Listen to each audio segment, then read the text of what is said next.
सिंधु घाटी सभ्यता के अवशेष मानव सभ्यता के इतिहास की महत्वपूर्ण विरासत है और इस विरासत के हजारों नगरों में मोहनजोदड़ो सबसे अनोखा नगर है। आज के पाकिस्तान के सिंध प्रांत में लरकाना जिले में स्थित मोहनजोदड़ो अतीत में कभी हमारे प्राचीन संस्कृति का गौरव हुआ करता था। आज से 5000 साल पहले ये जैसा था आज भी बिल्कुल वैसा ही है।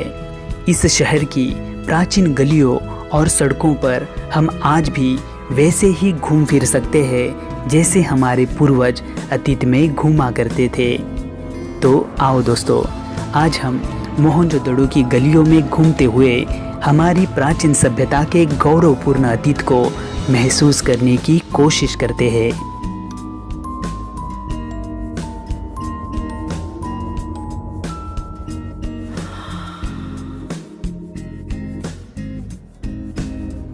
मोहनजोदड़ो शब्द का सही उच्चारण है मुअनजोदड़ो और सिंधी भाषा में इसका अर्थ है मुर्दों का टीला।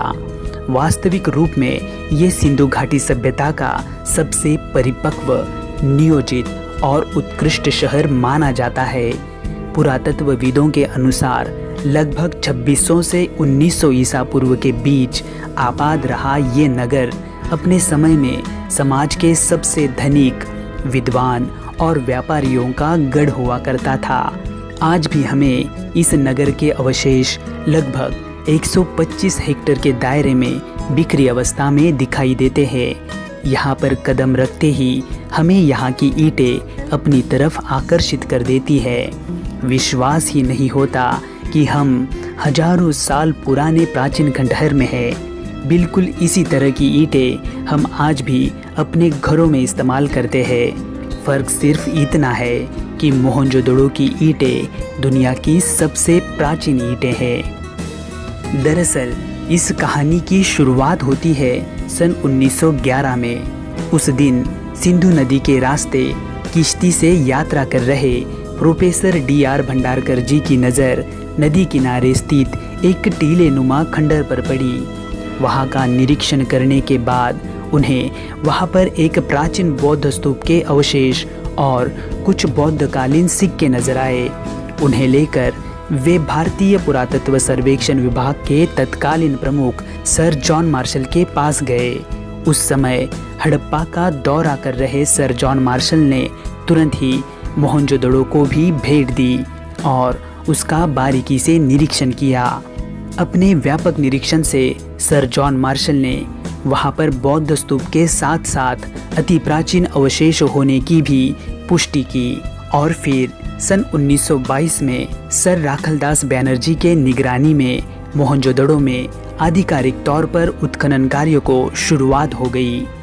इस उत्खनन के दौरान उन्हें बड़ी मात्रा में ईंट से बनी इमारतें, मिट्टी के बर्तन, धातु की मूर्तियां और अति प्राचीन मुहरें मिलने लगी, जिससे ये स्पष्ट हो गया कि यहाँ का बौद्ध स्तूप और उत्खनन से निकल रहे नगर के अवशेष ये दोनों अलग अलग समय अंतराल में स्थापित अलग अलग सभ्यताएं थी। पुरातत्वविद अनुमान लगाते हैं कि बौद्ध स्तूप की वास्तु दूसरी शताब्दी के आसपास बनी होगी, जबकि मोहनजोदड़ो नगर ईसा पूर्व 2600 के आसपास यहाँ पर स्थापित हो चुका था। इतना पुराना नगर होने के बावजूद भी इस शहर का मुख्य ढांचा आज भी मजबूत है।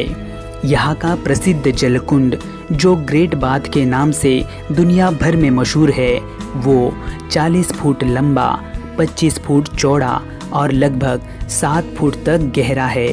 कुंड में उतरने के लिए उत्तर और दक्षिण दिशा की तरफ से सीढ़ियाँ हैं और 8 स्नान घर भी है। निरीक्षण से पता चलता है कि इस कुंड को काफ़ी समझदारी से बनवाया गया था।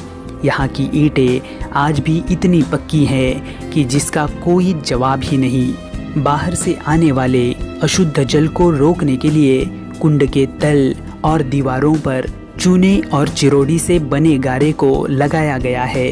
दीवारों में डामर का प्रयोग भी किया गया है। इसमें पानी की व्यवस्था के लिए कुआं और पानी बाहर निकालने के लिए पक्की ईंटों से बनी नालियां बनाई गई है और ख़ास बात ये है कि उन्हें पक्की ईंटों से ढका गया है। आज सिंधु घाटी सभ्यता की पहचान यहाँ की पक्की ईंटें और ढकी हुई नालियों से ही है। इतिहासकारों का मानना है कि समूचे सिंधु घाटी सभ्यता में मोहनजोदड़ो ही वो पहला नगर है जहाँ के लोग कुएं खोदकर भूजल तक जा पहुँचे थे। इसीलिए वहाँ पर लगभग 700 के आसपास कुएं थे। यहाँ की बेजोड़ जल प्रबंधन और जल निकास प्रणाली, कुएं, कुंड एवं नालियों को देखकर हम ये कह सकते हैं कि मोहनजोदड़ो के लोग असल मायने में जल अभियंता थे। यहाँ की खुदाई से ये बात स्पष्ट हो चुकी है कि यहाँ पर खेती और पशुपालन भी होता था।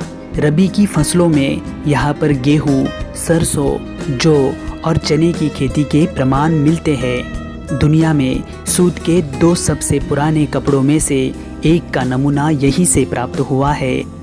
यहाँ की सड़कें ग्रिड योजना की तरह एक दूसरे को समकोण में काटती है और ये नगर मुख्य रूप से 2 भागों में विभाजित है, जिसका पूर्वी भाग रईसों की बस्ती या दुर्ग कहलाता है, तो दूसरा भाग निचला नगर यानी कि मध्यम वर्ग की रहने की जगह कहलाता है। पूर्वी भाग पर बड़े मकान, चौड़ी सड़कें और कई सारे कुएं हैं, जबकि निचले भाग में छोटे मकान, छोटी सड़कें और सड़क के दोनों तरफ घर है, जिनकी पीठ सड़क की तरफ और दरवाजे गलियों में खुलते हैं।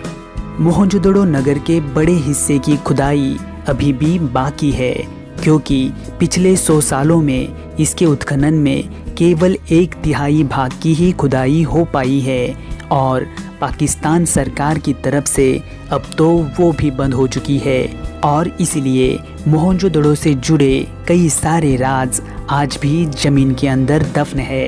यहाँ पर एक वस्तु संग्रहालय भी है, जिसमें ज़्यादातर तांबे और कांसे के बर्तन, मोहरे, वाद्य, विशाल मृदभांड, आभूषण, दिए, मापतौल के पत्थर, खिलौने और रोज़मर्रा के औजार मौजूद है।